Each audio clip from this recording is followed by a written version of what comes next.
Hello. In part 2 we saw the economic analysis which shows how Scotland is likely to have an economic problem with long-term debt in the event of independence. In this video we look at how the Scottish Government will respond to that in the event of independence according to the strategy that they have published. So this is the output of the analysis. On this graph we're looking at the level of debt in the economy as a percentage of the total size of the economy, and this is showing the UK in the solid line and an independent Scotland as a dotted line. Now, in any economy, rising debt is bad. It creates long-term problems because eventually you get into a situation where you can't borrow any more money because you have so much existing debt. So the analysis shows that both Scotland and the UK face challenges over the next 50 years in order to fix this. But the analysis also shows that the challenge for an independent Scotland is measurably worse than for the UK as a whole, and you see that from the graph where the dotted line for an independent Scotland rises much higher and much more quickly as a percentage of the economy. And the main reason for that is almost entirely due to the makeup of or demographics of Scotland's population. Here is a quick recap of the demographic issue. On this chart is comparing Scotland in dark blue to the rest of the UK in light blue. The first problem is if you look at the age groups between 16 and 65, which is the working age population, Scotland's working age population is going to reduce over the next 50 years, and that's not the case in the UK as a whole. Secondly, Scotland's population of over 65s is going to increase significantly over the next 50 years. As you can see in this section. So that causes a double whammy for the economy. Firstly, with fewer working age people, there is less coming into the economy in terms of taxes. And secondly, with more in the older age brackets, there is more of a spending requirement in terms of the pensions and healthcare for that age group.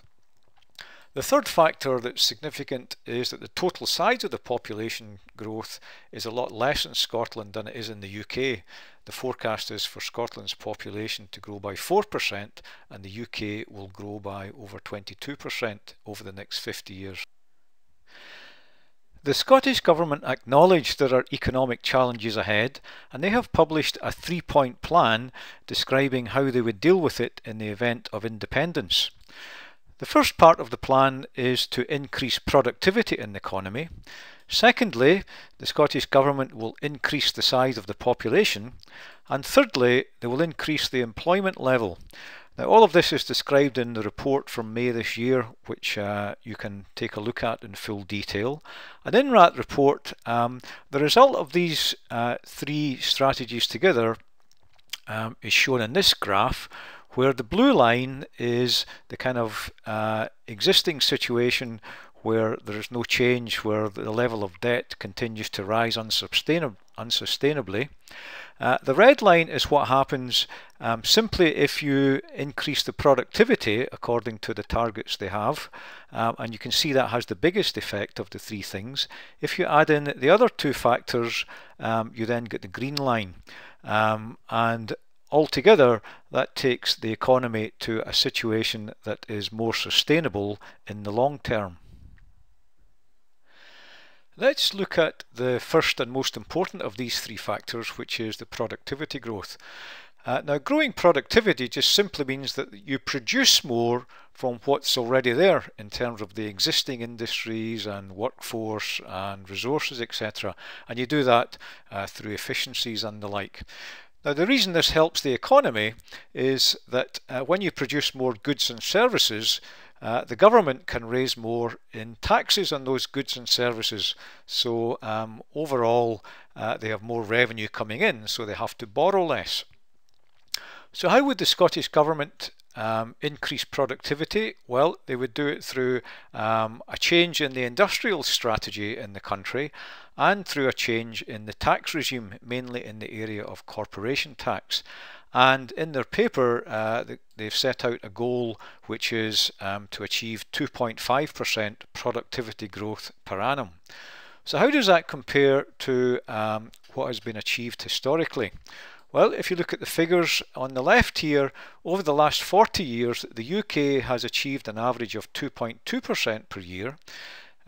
In the middle, in the last 20 years, it was lower than that, 1.8% per year. So an independent Scotland, the Scottish Government is saying that they would achieve a target which is more ambitious than what the UK has achieved historically.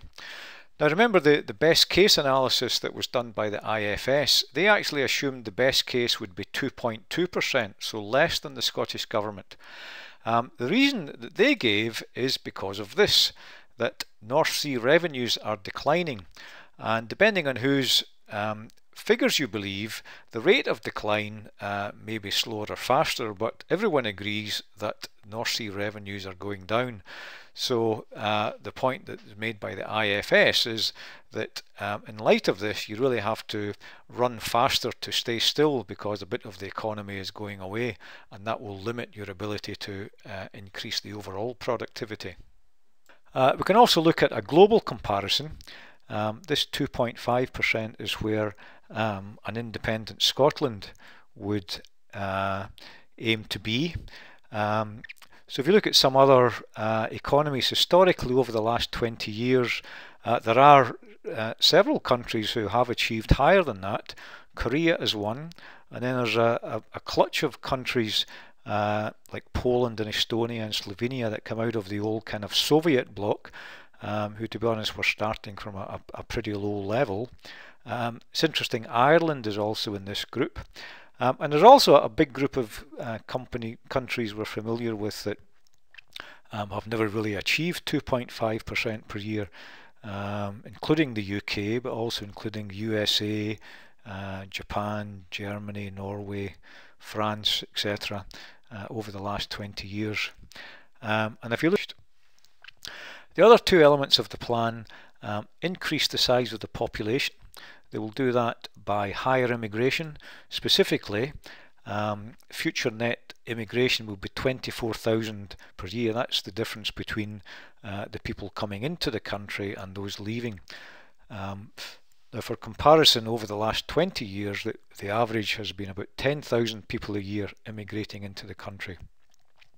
So the Scottish Government would put in place policies to achieve 24,000 a year, meaning that over the next 40 years there would be another 1 million people who were immigrants living in Scotland, in addition to the existing population of 5 million.